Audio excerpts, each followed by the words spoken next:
በአማራ ክልል የሚካሄደው ውጊያ አሁንም ተባብሶ እንደቀጠለ ሲሆን በተለይም ክረምቱ መግባቱን ተከትሎ ፋኖ የሚወስደው መብረቃዊና ውስብስብ የውጊያ ስልት መቋቋም ያቃተው ያገዛዙ ከፍተኛ መኮንኖች በሽንፈትና በጥርጣሬ የተሞላ ስብሰባ ማድረጋቸው ተሰምተዋል።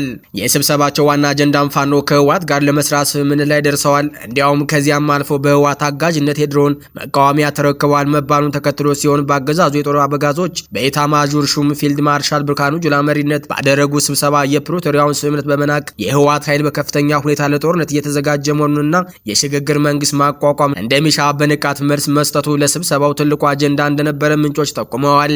መረጃውን በስፋት የምታደምጡት ይሆናል። የአገዛዙ ሰራዊት ከብናት ዘሃ ቦረን መስክ፣ ከአዲስ ዘመን አምቦ ሜዳ፣ ከደብረ ታቦር ሐሙሲት ቦረን መስክ እንዲሁም ከአለምበር እስከ ጎንደር በር አምቦ ሜዳ ባሉ ቁልፍ ስልታዊ ተራሮች ላይ ለመንቀሳቀስ ባደረገው ሙከራ በጀግናው የፋኖ ኃይል ተከቦ አከርካሪውን መሰበሩ ተሰማ። በተካሄደው የጨበጣ ውጊያ የጠላት ኃይል ከፍተኛ የሰው ኃይል ኪሳራ አስተናግዶ ሙትና ቁስለኛውን በዛው በጦር ግንባር ዳሽቆ የቀረ ሲሆን የድሽቃ አውቶማቲክ መሳሪያ ከነሙሉ ተተኳሹ፣ ስናይፐር፣ መገናኛ ሬዲዮ፣ በርካታ የነፍስ ወከፍ መሳሪያዎችና ብዛት ያለው ተተኳሽ በፋኖች ገብተዋል። በሌላ በኩል የቴዎድሮስ ዕዝ አርበኞች በምዕራብ አማራ ጎጃም ቀጠና በሁለት አምባ ዲቢሲ አካባቢ በፈጸሙ ድንገተኛ ጥቃት 6 የአገዛዙ ወታደሮች ሲገደሉ 2 በጽኑ ቆስለው በሞትና በህይወት መካከል እንደሚገኙ ታውቋል። የአገዛዙ ወታደሮች ላይ መብረቃዊ እርምጃ በመውሰድ ድል የተቀዳጁት በአማራ ፋኖ ብሔራዊ ንቅናቄ የቴዎድሮስ ዕዝ 201ኛ ኮር 64ኛ ክፍለ ጦር አርበኞች ናቸው። አርበኞቹ በፈጸሙት የደፈጣ ጥቃት በሽንፈት የተከናነበው የአገዛዙ ሰራዊት የፋኖን ክንድ መቋቋም ሲያቅተው የበቀል በትሩን በንጹሃን ላይ በማዞር በርካታ አርሶ አደሮች ሲደበድብ ሀብት ንብረት ላይም ዘረፋ መፈጸሙ ተነግሯል። በዝርዝር እንመለከተዋለን። ሰላም ጤና ይስጥልኝ የተከበራችሁ የሚዲያችን አድማጭ ተመልካቾች፣ አብራችሁ ስትቆዩ እነዚህንና ሌሎቹን ዝርዝር መረጃዎችን በስፋት ታደምጣላችሁ። ቻናሉን ሰብስክራይብ፣ ላይክ፣ ሼር በማድረግ አብራችሁን ቆዩ። ፋኖ የሚወስደው መብረቃዊና ውስብስብ የውጊያ ስልት መቋቋም ያቃተው ያገዛዙ ከፍተኛ መኮንኖች በሽንፈትና በጥርጣሬ የተሞላ ስብሰባ ማድረጋቸው ተሰምተዋል።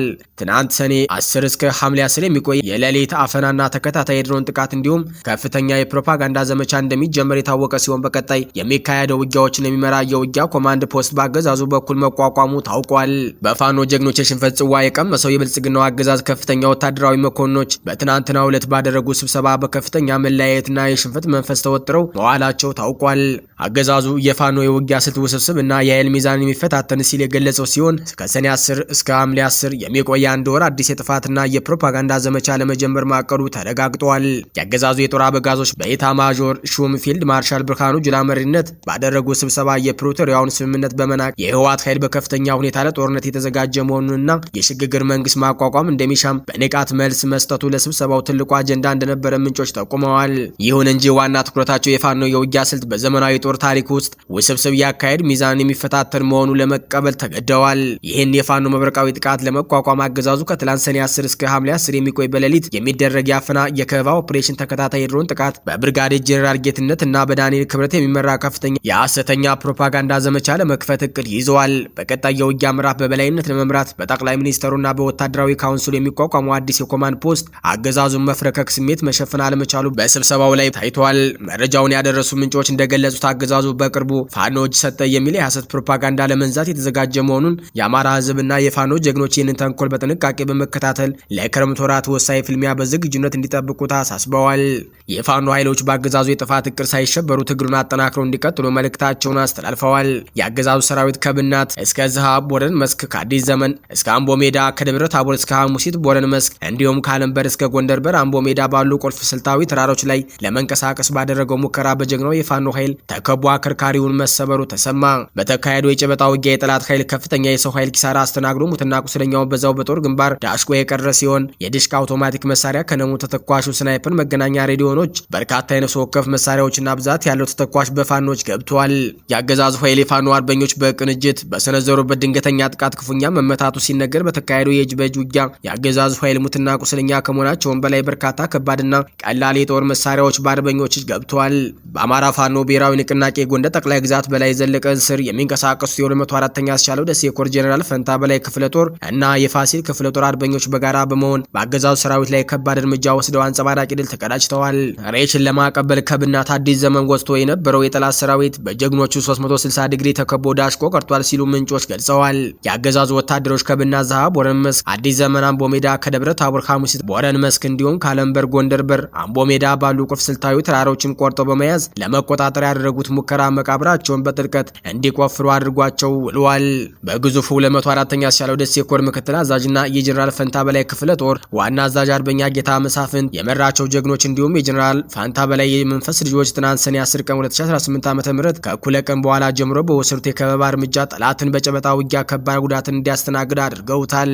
በዚህ ከባድ ፍልሚያ የአገዛዙ ሰራዊት ከፍተኛ የሰው ኃይል ኪሳራ የደረሰበት ሲሆን በርካታ አስከሬን እና ቁስለኞችን ሜዳ ላይ ጥሎ ፈርጥጧል። በተጨማሪም በአካባቢው ማህበረሰብ አስተባባሪነት የተጣሉ የአገዛዙ ወታደሮች አስከሬን እንዲቀበሩ ሲደረግ አምሽቷል። በዚህ አንጸባራቂ ድል ከተማረኩና በፋኖ ቁጥጥር ስር ከዋሉ በርካታ ወታደራዊ ቁሳቁሶች መካከል የሻለቃ አዛዡ ከነአጃቢዎቹ ከፍንጅ ተይዘዋል። ከነዚህ መካከል የመገናኛ ራዲዮን፣ ስናይፐር መሳሪያ፣ የድሽቃ አውቶማቲክ መሳሪያ ከነሙሉ ተተኳሹ፣ በርካታ የነፍስ ወከፍ መሳሪያና ብዛት ያለው ጥይት ይገኝበታል። ለመዋጋትም ሆነ ራሱን ለመከላከል ምንም አይነት የሞራል ቁመና የሌለውና በአንድ ጥይት የሚፈርስ የስልቻ ኃይል የሆነ የአገዛዙ ሰራዊት በአሁኑ ወቅት እያንዳንዱ እንቅስቃሴው በ204ኛ ሲያለው ደሴ ኮር የተገደበ ሲሆን ከወደ ፋኖ የሚወሰድበትን እርምጃ መከላከል በማይችልበት ደረጃ ደርሶ ተፍረክኮ እየተበተነ ይገኛል። በሌላ በኩል የቴዎድሮስ ዕዝ አርበኞች በምዕራብ አማራ ጎጃም ቀጠና በሁለት አምባ ዲቢሳ አካባቢ በፈጸሙት ድንገተኛ ጥቃት 6 የአገዛዙ ወታደሮች ሲገደሉ 2ቱ በጽኑ ቆስለው በሞትና በህይወት መካከል እንደሚገኙ ታውቋል። በፋኖ ከባድ እርምጃ የተወሰደበት የጥፋት ኃይል የበቀል በትሩን በንጹሃን ላይ በማሳረፍ የቤት ዕቃዎችን በመዝረፍ በዱላ ህዝቡን በመደብደብና የቀንድ ከብቶችን በመግደል አረመኔነቱን አሳይቷል። የአገዛዙ ወታደሮች ላይ መብረቃዊ እርምጃ በመውሰድ ድል የተቀዳጁት በአማራ ፋኖ ብሔራዊ ንቅናቄ ቴዎድሮስ ዕዝ 201ኛ ኮር 64ኛ ክፍለ ጦር አርበኞች ናቸው። አርበኞቹ በፈጸሙት የደፈጣ ጥቃት ሽንፈት የተከናነበው የአገዛዙ ሰራዊት የፋኖን ክንድ መቋቋም ሲያቅተው የበቀል በትሩን በንጹሃን ላይ በማዞር በርካታ አርሶ አደሮችን ሲደበድብ ሀብት ንብረት ላይም ዘረፋ መፈጸሙ ተነግሯል። አርበኞቹ በፈጸሙት መብረቃዊ የደፈጣ ጥቃት 6 የአገዛዙ ወታደሮች ሲገደሉ 2ቱ ደግሞ ክፉኛ መቁሰላቸው ታውቋል። ከቁስለኞቹ መካከል ተክላብ አባይ የተባለ የሰራዊቱ አባል ቢቸና ሆስፒታል ቢገባም ወዲያውኑ ህይወቱ ማለፉ የተረጋገጠ ሲሆን አስከሬኑም ከሌሎች ጋር በጅምላ እንዲቀበር ተደርጓል። በፋኖ ክንድ የሚገባበት ያጣው የጥፋት ኃይል በውጊያው የደረሰበትን ውርደት ለመሸፈን በንጹሃን ዜጎች ላይ እኩይ ተግባሩን ፈጽሟል።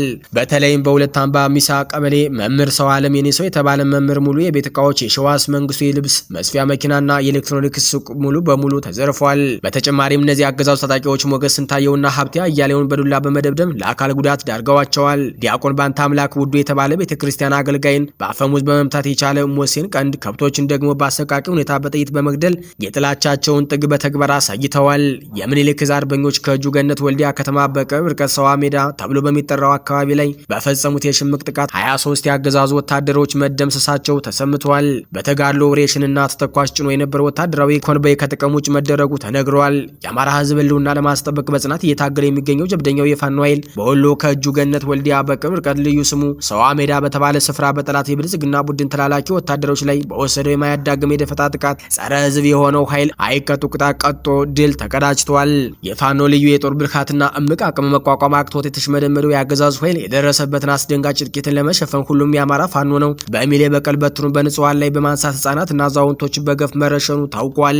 የብልጽግናው አገዛዝ በመላው የአማራ ግዛት እየደረሰበት ባለው የፖለቲካ ኪሳራና ወታደራዊ ውርደት ከፍተኛ የሞራል ኪሳራ ውስጥ በገባበት በዚህ ወቅት የፋኖ መብረቃዊ ክንድ መቅሰፍት ሆኖበታል ነው የተባለው። ሰኔ 8 ቀን 2018 ዓ.ም አመሻሹን በሰሜን ወሎ ዞን በጉባ ላፍቶ ወረዳ ከወልዲያ ከተማ በቅርብ ርቀት ልዩ ስሙ ሰዋ ሜዳ በተባለ አካባቢ በምኒልክ ዕዝ 102ኛ ኮር 12ኛ ክፍለ ጦር 6 ሬጅመንት አርበኞች በአገዛዙ ሰራዊት ላይ ድንገተኛና የማያዳግም እርምጃ ወስደዋል። ጥቃቱን የፈጸሙት በ12ኛ ክፍለ ጦር የ6ኛ ሬጅመንት ቀኝ አርበኞች ከእጁ ገነት ወልዲያ መነሻውን አድርጎ ሬሽንና ተተኳሽ በመጫን ከከተማዋ በ5 ኪሎ ሜትር ርቀት ገደማ ወደሚገኘው ሰዋ ሜዳ ተብሎ ወደሚጠራው ስፍራ እየተንቀሳቀሰ በነበረው የአገዛዙ ሰራዊት ላይ ሲሆን የጠላት ኃይል ኮንቮይ ከጥቅም ውጭ ተደርጓል። ወታደሮቹም ከባድ ጥቂት አስተናግደዋል። ይህ አውደ ውጊያ የፋኖ ልዩ የጦር ብልሃት በተግባር የታየበት ሲሆን በአንጻሩ የጠላት ብልጽግና ቡድን ተላላኪ ወታደሮች ከወደ ፋኖ የተወሰደባቸው ከባድ እርምጃ መቋቋም አቅቷቸው ተሽመድምደዋል።